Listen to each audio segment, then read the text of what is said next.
اور اطاعت بیداری اور پاک دامنی کی جڑ اپنے نفس سے ناراضگی ہے۔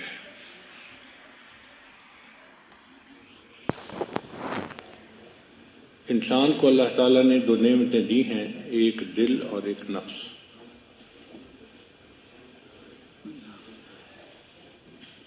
دل جو ہے یہ جذبات کا مقام ہے، محبت کا جذبہ، نفرت کا جذبہ، خوشی کا جذبہ، غم کا جذبہ۔ جذبات کا تعلق انسان کے قلب سے ہے، اور نفس جو ہے یہ خواہشات کا مقام ہے۔ ہر اچھی یا بری خواہش انسان کے نفس میں ہوتی ہے۔ اچھی خواہش تو یہ میں تہجد گزار بن جاؤں، مجھے تکبیر اللہ کی پابندی نصیب ہو جائے، یہ اچھی خواہشات ہے۔ اور بری خواہش یہ کہ مجھے پہچانا جائے، ہر بندہ میری بات کو مانے، میری بات کو سنا جائے، یہ بری خواہشات ہیں۔ جب نفس کی اصلاح ہو جاتی ہے تو اس میں اچھی خواہشات رہ جاتی ہیں، اور اگر اس کی اصلاح نہ ہو تو فطرتاً نفس کے اندر برائی ہے۔ اللہ تعالیٰ نے ارشاد فرمایا وَنَفْسٍ وَمَا سَوَّاهَا فَأَلْهَمَهَا فُجُورَهَا وَتَقْوَاهَا۔ نفس کی قسم کھا کر فرمایا کہ اس کے اندر ہم نے فسق و فجور اور تقوی دونوں چیزوں کو رکھ لیا ہے۔ تو جو بندہ اپنے آپ پر محنت نہیں کرتا، اس کا نفس اس کو فسق و فجور ہی کے اوپر آمادہ کرتا ہے۔ چنانچہ ہر انسان کے نفس کی یہ چاہت ہوتی ہے میری خواہشات پوری ہوں، میں انجوائے کروں، مجھے لذت ملے۔ آنکھ قابو میں نہیں رہتی، زبان قابو میں نہیں رہتی، کان قابو میں نہیں رہتے، شرمگاہ قابو میں نہیں رہتی، بس وہ چاہتا ہے کہ کسی طرح میری خواہش پوری ہو جائے۔ اس لیے نفس اپنی مرضی چلاتا ہے۔ آپ نے سنا ہوگا کئی لوگوں کو، جی میں تو وہ کروں گا جو میری مرضی ہوگی، میرا دل چاہے گا۔ جب یہ کہہ رہے ہوتے ہیں نا کہ میں وہ کروں گا جو میرا دل چاہے گا، اس کا مطلب یہ کہ میں اپنی مرضی پہ عمل کروں گا، اپنے نفس کی خواہش پہ عمل کروں گا۔ شریعت کہتی ہے کہ انسان کی مرضی کیا چیز ہوتی ہے؟ اصل تو اللہ کی مرضی ہے، تو ہمیں تو ہر حال میں اللہ کی مرضی پہ چلنا ہے، اپنی مرضی پہ نہیں چلنا، اللہ کی مرضی پہ چلنا ہے۔ اور یہی نقطہ سمجھنا ذرا مشکل ہوتا ہے۔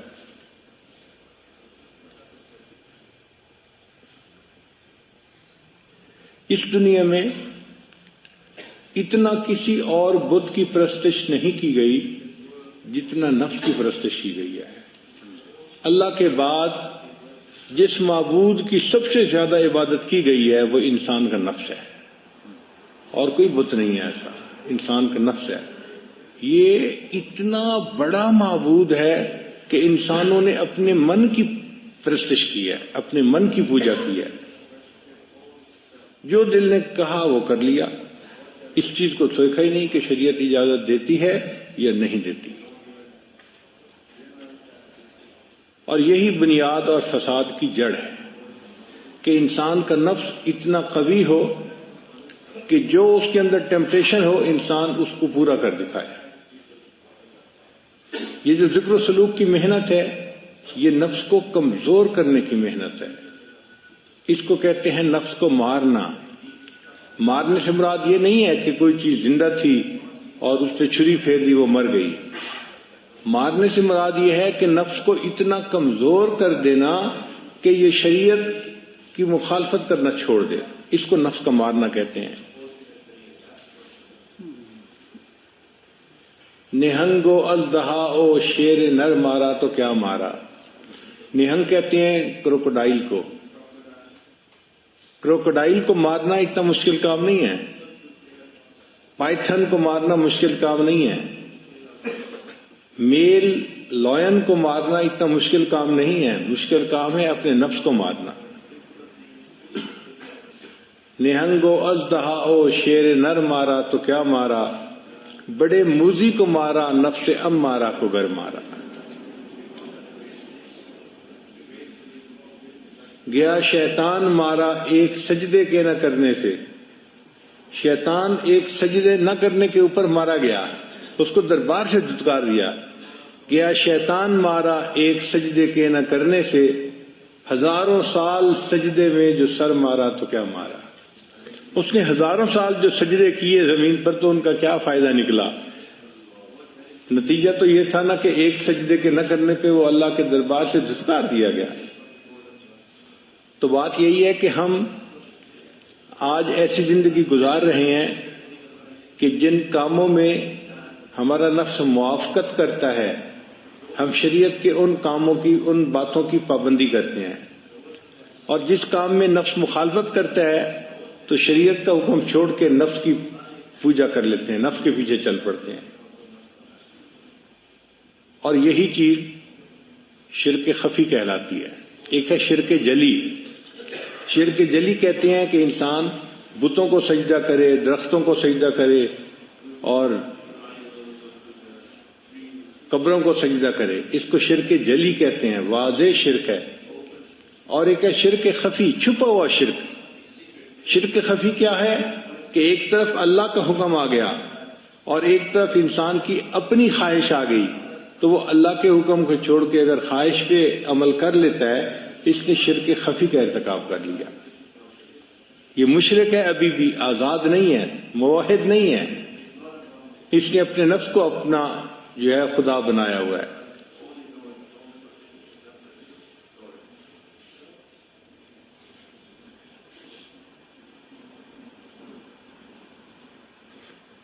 تو یہ ذکر و سلوک کی محنت انسان کو سکھاتی ہے کہ ہم نے اپنے نفس کی خواہشات کو کیسے توڑنا ہے، کیسے چھوڑنا ہے اور اس کو کیسے رد کرنا ہے، اپنی ٹیمپٹیشنز کو کیسے ہمیں برداشت کرنا ہے۔ انسان کے اندر ذکر کرنے سے یہ قوت آ جاتی ہے، پھر اس کا دل چاہتا ہے کہ میں دیکھوں غیر محرم کی طرف، مگر نہیں دیکھتا۔ اس کا دل چاہتا ہے کہ میں زبان سے یہ بات نکالوں، مگر وہ دوسرے کی غیبت نہیں کرتا، وہ اپنے آپ کو شریعت کا پابند کر لیتا ہے، اور یہی چیز انسان کی کامیابی کی بنیاد ہے۔ اب نفس کمزور ہو جائے، اس کے لیے ہمارے اکابر نے بہت محنتیں کروائیں۔ چنانچہ آپ شروع دور میں دیکھیں اکابرین میں، تو وہ اپنی خواہشات کو توڑنا اس پر بہت محنت کرواتے تھے، بہت محنت کرواتے تھے۔ دل میں چاہت پیدا ہوئی نہیں پوری کرنی، تاکہ نفس کمزور ہو جائے۔ مقصد کیا تھا؟ نفس کمزور ہو جائے۔ یہاں تک کہ اگر پانی کا گھڑا دھوپ میں پڑا ہے تو جی چاہا کہ اس کو اٹھا کے میں سائے پہ رکھ دوں، ٹھنڈا ہو جائے گا پانی ذرا، تو نہیں، نفس چونکہ چاہ رہا ہے میں نے ایسا نہیں کرنا، تو نہیں کرتے تھے۔ پھر کھانا نہیں کھاتے تھے۔ بعض کے بارے میں تو یہاں تک مشہور ہے کہ انہوں نے روٹی لکڑی کی بنوائی اور گلے میں لٹکا لی۔ جب بھوک لگتی تھی تو وہ لکڑی کی روٹی کو دانتوں میں چباتے تھے۔ اے نفس، تو مجھے اللہ کی مخالفت پہ جو ہے آمادہ کرتا ہے، میں تجھے کھانا کیوں دوں؟ تو کھانا ہی نہیں کھاتے تھے، اتنا مجاہدہ کرتے تھے، پانی نہیں پیتے تھے، کھانا نہیں کھاتے تھے۔ یہ جو ہے نا قلت کلام، قلت منام، قلت طعام، یہ سب ٹرم نکلی اسی لیے اپنے نفس کو کمزور کرنے کی خاطر، کہ انسان کم بولتا ہے تو کم گناہ کرتا ہے، تو کم بولے۔ آج کل ہم زیادہ بولنے کے مریض ہیں، اس لیے ہمیں بار بار اعلان کرنا پڑتا ہے، بھئی مسجد ہے، اعتکاف ہے، آپ آہستہ بولیں، آہستہ بولیں۔ اس کی وجہ کیا ہوتی ہے کہ ہم نے چپ کے مزے نہیں لیے ہوتے، ہمیں خبر ہی نہیں کہ چپ کے مزے کیا ہوتے ہیں۔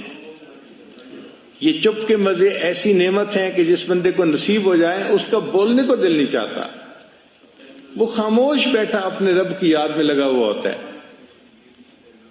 حضرت خواجہ باقی رحمۃ اللہ علیہ بہت خاموش رہتے تھے۔ ایک بندے نے کہا کہ حضرت آپ کچھ نصیحت کریں، آپ کی نصیحت سے لوگوں کو فائدہ ہوگا۔ تو حضرت نے جواب میں کہا، جس نے ہماری خاموشی سے کچھ نہیں پایا وہ ہماری باتوں سے بھی کچھ نہیں پائے گا۔ جس نے ہماری خاموشی سے کچھ نہیں پایا وہ ہماری باتوں سے بھی کچھ نہیں پائے گا۔ تو خاموش رہنا آسان کام نہیں ہے۔ بندے کی ایک طبیعت بنی ہوتی ہے بولنے کی، اور ذرا موقع ملتا ہے تو بولنا ہی شروع کر دیتا ہے، رکنا بھی چاہے تو رک نہیں سکتا۔ اور جس کو خاموشی کے مزے اللہ تعالیٰ فرما دیں، اس کا دل گھبرا رہا ہوتا ہے کہ کیوں اتنی ٹر ہو رہی ہے۔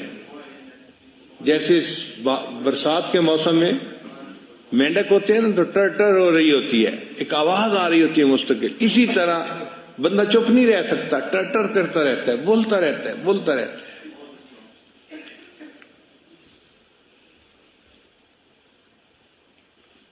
ہمارے مشائخ مراقبہ سکھانے کے لیے خاموش رہنا سکھاتے تھے۔ چنانچہ حضرت اقدس تھانوی رحمۃ اللہ کی خانقاہ پہ جو بندہ تربیت کے لیے آتا تھا، پہلا کام اس کے ذمہ لگتا تھا کہ آپ نے کلام نہیں کرنا، بات نہیں کرنی، چپ رہنا ہے۔ ہاں، سلام اگر کوئی کرے تو اس کا جواب دے سکتے ہیں چونکہ وہ واجب ہے، اس کے علاوہ کلام نہیں کر سکتے۔ تو صرف سلام کا جواب دینے کی اجازت تھی، اس کے علاوہ کلام کرنے کی اجازت نہیں تھی۔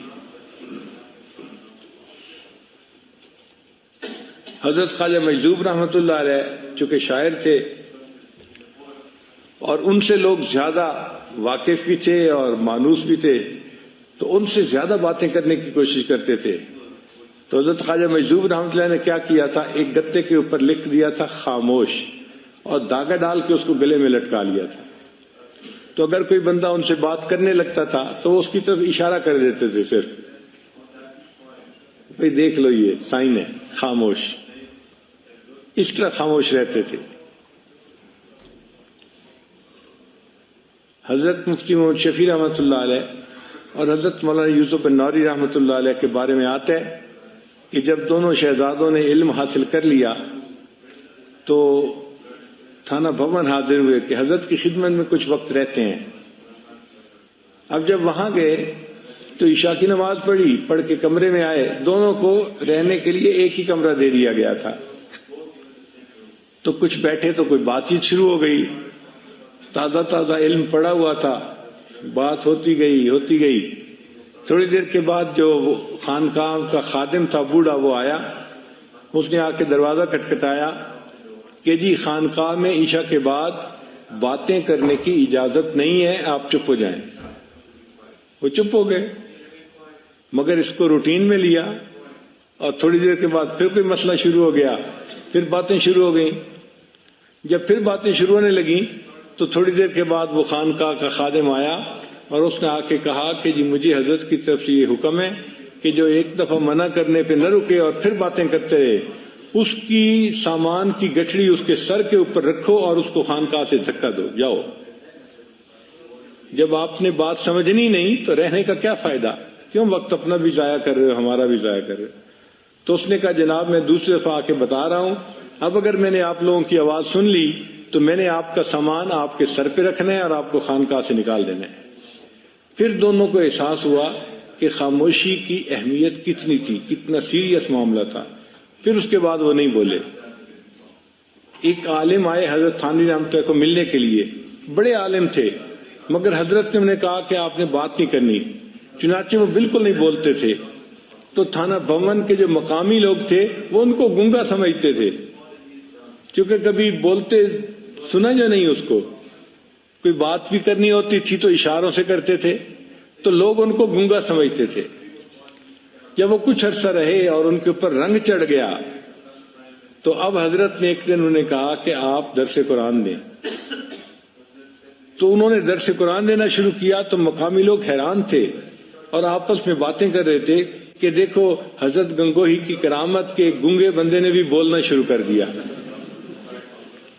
تو مشائخ اتنا چپ کا مجاہدہ کرواتے تھے کہ بات ہی نہیں کرنی، اور واقعی چپ کے اپنے مزے ہیں، ہم اس سے واقف نہیں ابھی۔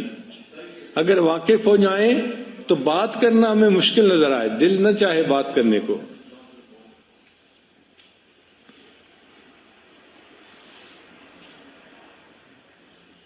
تو خانقاہوں میں جو رکھ کے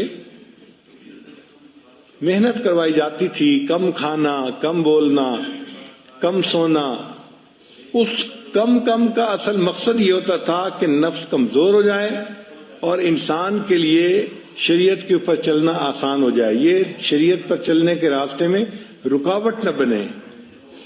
اس لیے اپنی خواہشات کو توڑنا یہ سب سے بڑی چیز سکھائی جاتی تھی کہ بھئی کوئی بھی خواہش دل میں پیدا ہو اس پر عمل نہیں کرنا۔ حضرت عبداللہ ابن عمر رضی اللہ تعالیٰ عنہ کے دل میں ایک مرتبہ خواہش پیدا ہوئی کہ میں مچھلی کھاؤں، بیمار بھی تھے، آخری وقت تھا، تو بیوی نے مچھلی بنوائی۔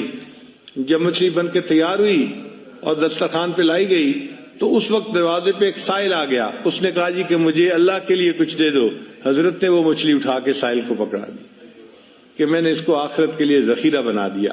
یعنی اپنی خواہش پہ عمل نہیں کرنا کہ میرے اندر چاہت جو پیدا ہوئی تھی کہ میں مچھلی کھاؤں، میں نے اپنی چاہت پہ عمل نہیں کرنا۔ اور آج کل تو اپنی ہی چاہت کا یعنی ماحول بنا ہوا ہے، ہر بندہ کیا مرد اور کیا عورت کرنا وہ ہے جو میرا دل چاہے، میرا جی چاہے، چھوٹے سے لے کے بڑے تک ایک ہی چیز ہے، اپنی خواہش پہ عمل کرنا۔ اس وجہ سے آج نفس اتنے موٹے ہیں کہ انسان کے قابو میں نہیں، اور ان کو کمزور کرنا ایک مشکل کام بن گیا ہے۔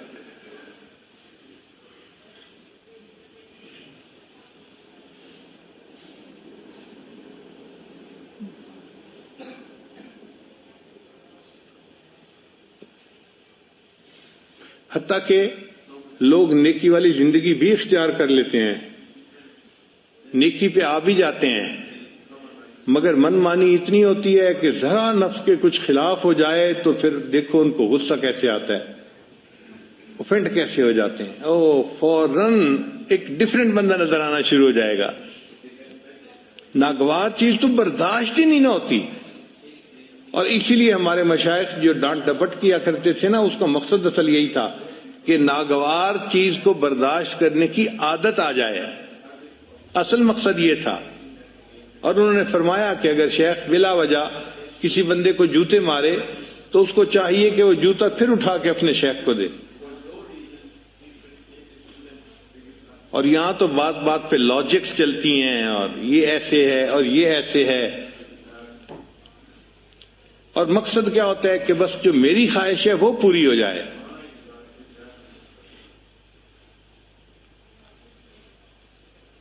تو تصوف سیکھنے کے اصل مقصد ہے اپنے نفس کو کمزور کرنا اور اس کو شریعت کی لگام ڈالنا۔ جس نے اپنے نفس کو شریعت کی لگام ڈال لی اس نے گویا اپنے نفس کو مار لیا، اور دنیا جہان کی سعادتیں اس بندے کو نصیب ہو گئیں۔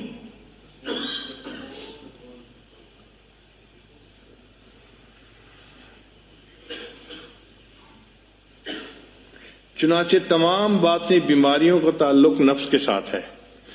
جتنی باطنی بیماریاں ہیں سب باطنی بیماریوں کا تعلق انسان کے نفس کے ساتھ ہے۔ مثلاً شہوت، اس کا تعلق نفس کے ساتھ ہے۔ وَلَكُمْ فِيهَا مَا تَشْتَهِي أَنفُسُكُمْ وَلَكُمْ فِيهَا مَا تَدَّعُونَ۔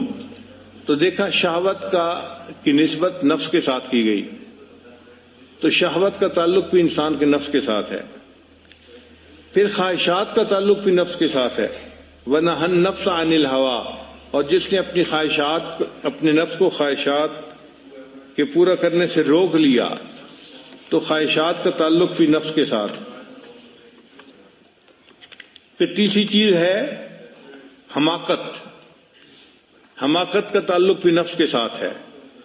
إِلَّا مَنْ سَفِهَ نَفْسَ، سفاہت کہتے ہیں احمق یعنی حماقت کو، تو إِلَّا مَنْ سَفِهَ نَفْسَ، مگر وہی کہ جس نے احمق بنایا اپنے آپ کو، تو اس کا تعلق بھی نفس کے ساتھ ہوا۔ پھر بخل کا تعلق بھی نفس کے ساتھ ہے۔ وَأُحْضِرَتِ الْأَنفُسُ الشُّحَّ، یہ جو شح ہے نا، ہرس، یہ انسان کے نفس میں ہوتی ہے۔ پھر حسد کا تعلق بھی نفس کے ساتھ ہے۔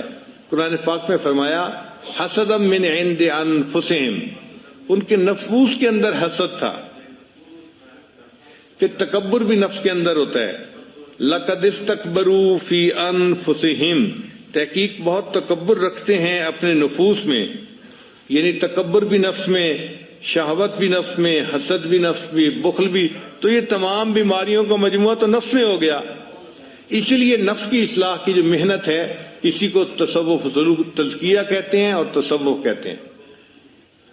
اچھا، بعض لوگ پریشان ہو جاتے ہیں کہ یہ تصوف کا لفظ کہاں سے آ گیا؟ بھئی صفا سے ہے، صاف کرنا، جیسے میل ہوتی ہے اس کو صاف کر دیتے ہیں۔ نفس کے اوپر جو میل آئی ہوئی ہے، قلب کے اوپر جو میل آئی ہوئی ہے، اس کو صاف کرنا، اس کو تصوف کہہ دیا۔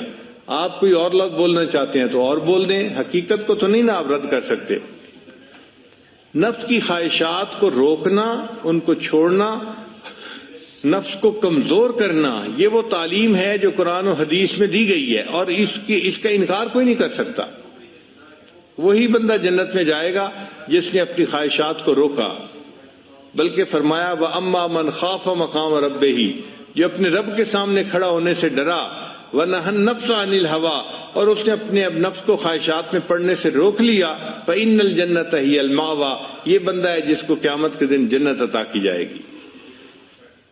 کتابوں میں ایک عجیب واقعہ لکھا ہے، امام شافعی رحمۃ اللہ کے زمانے میں ایک حاکم وقت تھا جو بیوی کے ساتھ بڑے اچھے موڈ میں تھا، اور بیوی کسی وجہ سے ناراض تھی۔ اب یہ جتنا قریب ہونے کی کوشش کرتا وہ اتنا پیچھا دھکیلتی تھی۔ اب ادھر سے اصرار اور ادھر سے انکار۔ خیر کچھ دیر یہ محبت پیار کا اظہار کرتا رہا، لیکن بیوی چونکہ بالکل ہی رد کرتی رہی، انکار کرتی رہی، تو اس نے تھوڑا اس کے ساتھ سختی کر دی۔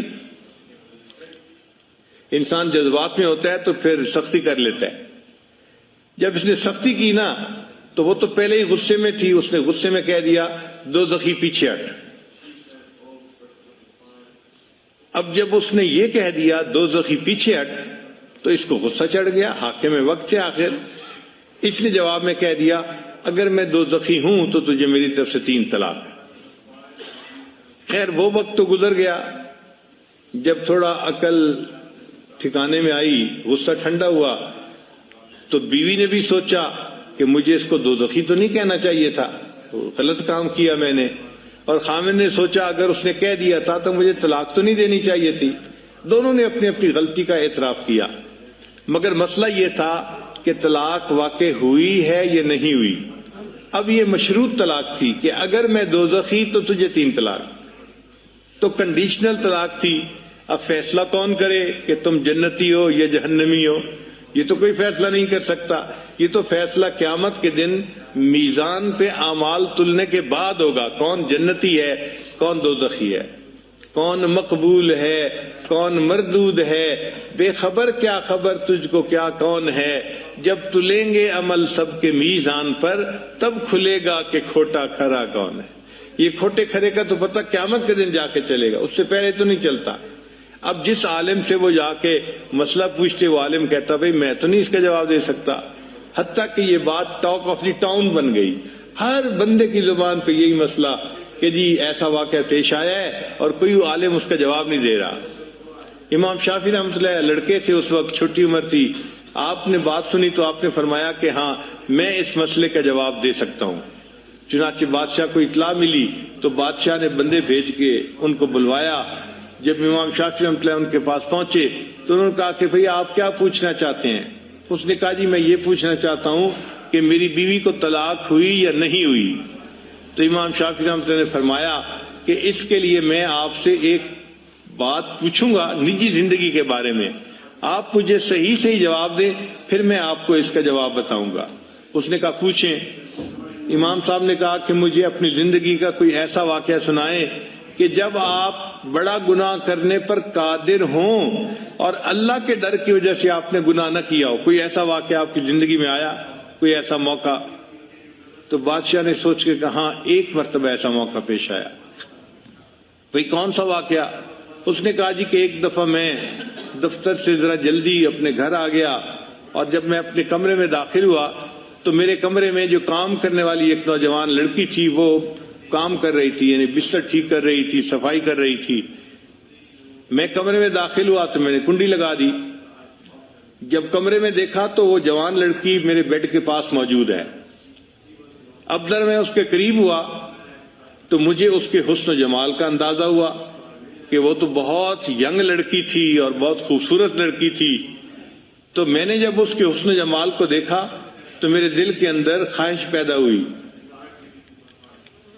اب اللہ نے عورت کو سمجھ دی ہوتی ہے، چنانچہ وہ لڑکی فوراً سمجھ گئی بادشاہ کے انداز سے کہ اس کے قدم اٹھانے کا انداز اچھا نہیں ہے۔ تو جب بادشاہ اس کے ذرا قریب ہوا نا تو لڑکی نے کہا یا ملک اتق اللہ، اے بادشاہ اللہ سے ڈر۔ کہتے کہ جب اس نے یہ الفاظ کہے تو میرے دل پر ان الفاظ کا ایسا اثر ہوا کہ میں نے اس کو کہا کہ اچھا تم یہاں سے چلی جاؤ، میں تمہیں ہاتھ بھی نہیں لگاتا۔ چنانچہ وہ لڑکی جو تھی تقیہ نقیہ تھی، پاک صاف تھی، وہ وہاں سے چلی گئی اور بادشاہ جو تھا اس نے اپنا کمرہ پھر لاک کر لیا، اپنا کام کر لیا۔ کہنے لگا کہ یہ ایک ایسا موقع تھا، اگر میں اس لڑکی کے ساتھ بدکاری کرنا چاہتا تو کوئی مجھے پوچھنے والا نہیں تھا، چونکہ میں بادشاہ تھا، میرے پاس موقع تھا، پھر تنہائی تھی، پھر میں نے کمرہ لاک بھی کر لیا تھا، مگر اللہ کے ڈر سے میں نے اس گناہ کو چھوڑ دیا۔ یہ ایک ایسا موقع آیا ہے کہ میں نے ایک گناہ کو اللہ کی رضا کے لیے چھوڑا۔ تو جب اس نے یہ واقعہ سنایا تو امام شافعی رحمۃ اللہ نے فرمایا کہ ہاں میں فتویٰ دیتا ہوں کہ تو جنتی ہے اور تیری بیوی کو طلاق نہیں ہوئی۔ اب یہ بات جب باہر نکلی تو علماء حیران کہ بھئی یہ فتویٰ کیسے انہوں نے دے دیا گیا، یہ کون بندہ ہے جو جنت کی ٹکٹیں بیچ رہا ہے، جنت کی ٹکٹیں الاٹ کر رہا ہے، یہ کون ہے؟ تو امام شافعی رحمۃ اللہ سے پوچھا گیا، ان کا دیکھو بھئی یہ فتویٰ میں نے نہیں دیا، یہ فتویٰ قرآن پاک میں خود اللہ تعالیٰ نے عطا فرمایا ہے۔ انہوں نے پوچھا کون سا؟ انہوں نے آیت پڑھی وَأَمَّا مَنْ خَافَ مَقَامَ رَبِّهِ، اور جو بندہ اپنے رب کے سامنے کھڑے ہونے سے ڈر گیا، وَنَهَى النَّفْسَ عَنِ الْهَوَىٰ، اور اس نے اپنے نفس کو خواہشات میں پڑنے سے روک لیا، فَإِنَّ الْجَنَّةَ هِيَ الْمَأْوَىٰ، اس کا ٹھکانہ جنت ہے۔ تو قرآن فیصلہ دے رہا ہے کہ اس کا ٹھکانہ جنت ہے۔ جب وہ جنتی ہے تو اس کا مطلب ہے اس کو طلاق نہیں ہوئی اس کی بیوی کو۔ تو بات ایسی ہے، اگر ہم اپنی خواہشات نفسانی کو روکیں گے، اس کے بدلے اللہ تعالی ہمیں اپنی رضا عطا فرمائیں گے، ہمیں جنت عطا فرمائیں گے۔ چنانچہ یہ چیز ذہن میں رکھیں کہ جس کام میں نفس کی لذت ہوتی ہے اس میں روح کی جو ہے تنزلی ہوتی ہے، اور جس کام میں نفس کی تنزلی ہوتی ہے اس کام میں روح کی ترقی ہوتی ہے۔